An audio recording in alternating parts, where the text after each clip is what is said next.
Kali ini kita akan membahas tentang Shang-Chi and the Legend of Ten Rings yang akhirnya tayang di bioskop Indonesia, walaupun penayangannya sempat tertunda karena penutupan bioskop. Film ini menjadi debut Shang-Chi sebagai superhero di Marvel Cinematic Universe. Selain Shang-Chi, ada beberapa karakter baru lainnya yang bisa kalian temui di film ini. Nah, sudah jadi kebiasaan MCU untuk selalu menampilkan karakter yang pernah muncul di film-film sebelumnya.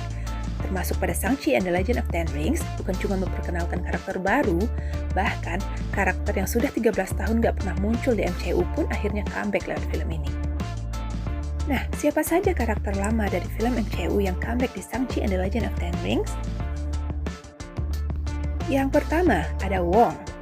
Wong debut di MCU lewat film Doctor Strange pada tahun 2016 lalu. Karakter ini sempat muncul sekilas pada saat menghadapi Thanos di Avengers Infinity War dan Avengers Endgame.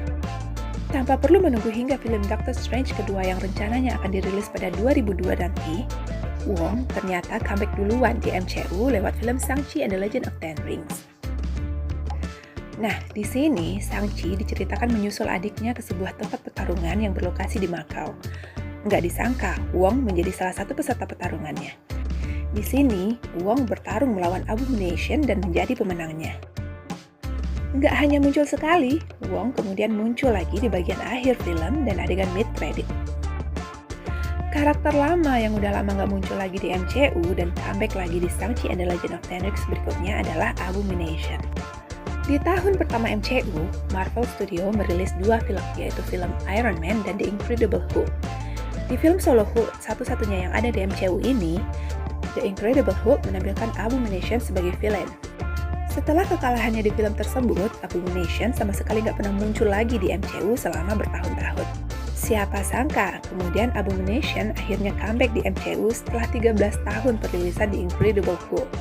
Yang lebih mengejutkannya lagi, Abomination di sini malah comeback di Shang-Chi and the Legend of Ten Rings. Abomination juga muncul di adegan yang sama dengan kemunculannya Wong, yaitu pada saat mereka melakukan pertarungan di Macau. Selanjutnya ada Trevor Slattery. Sebelum Mandarin atau Wenwu muncul di Shang-Chi and the Legend of Ten Rings, Marvel Studio terlebih dahulu memperkenalkan nama Mandarin di Iron Man 3. Sayangnya, sosok Mandarin yang muncul di Iron Man 3 adalah palsu dan hanya seorang beraktor bernama Trevor Slattery yang dibayar untuk berpura-pura menjadi Mandarin. Pada film pendek All Hail the King pada 2014 lalu, Trevor dijebloskan ke penjara Seagate setelah apa yang dia lakukan di Iron Man 3. Lalu, di akhir All Hail the King, seorang anggota Ten Rings sengaja mengeluarkan Trevor dari penjara supaya aktor tersebut bisa bertemu dengan pemimpin Ten Rings yang sesungguhnya. Nasib Trevor setelah kejadian di All Hail the King ternyata terjawab di Shang-Chi and the Legend of Ten Rings. Trevor akhirnya menjadi badut penghibur untuk Ten Rings dan berperan penting dalam membantu Shang-Chi mencari lokasi Ta Lo. Karakter lainnya yang muncul di Shang-Chi and the Legend of Ten Rings berikutnya adalah Captain Marvel. Wong yang muncul di adegan mid-credit Shang-Chi and the Legend of Ten Rings mengajak Shang-Chi dan Katie pergi ke suatu tempat dengan menggunakan portal sihirnya. Gak disangka, Wong ternyata mengajak Shang-Chi dan Katie untuk bertemu dengan Captain Marvel melalui panggilan video hologram. Sebelum kematiannya, Wenwu memberikan senjata Ten Rings miliknya kepada Shang-Chi. Wong dan Captain Marvel bertemu dengan Shang-Chi karena Ten Rings memancarkan sinyal misterius. Namun belum selesai mereka membahas tentang Ten Rings, Captain Marvel tiba-tiba izin untuk pergi duluan. Apakah adegan mid-credit Shang-Chi bakal punya hubungan dengan Captain Marvel kedua? Kita tunggu saja. Karakter lama yang muncul adalah Bruce Banner. Pada adegan mid-credit, Captain Marvel bukan satu-satunya karakter yang ditemui Shang-Chi dan Katie serta Wong.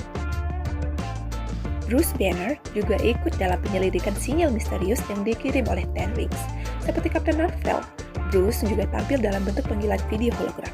Nah, yang jadi pertanyaan adalah, buat kalian yang sudah menonton Avengers Endgame, kalian pasti tahu bahwa Bruce sangat menyukai penampilan Smart Hulk. Ia tampil dengan penampilan tersebut di sepanjang film. Namun, pada adegan mid-credit di Shang-Chi and the Legend of Ten Rings, Bruce malah tampil dalam bentuk manusia seutuhnya.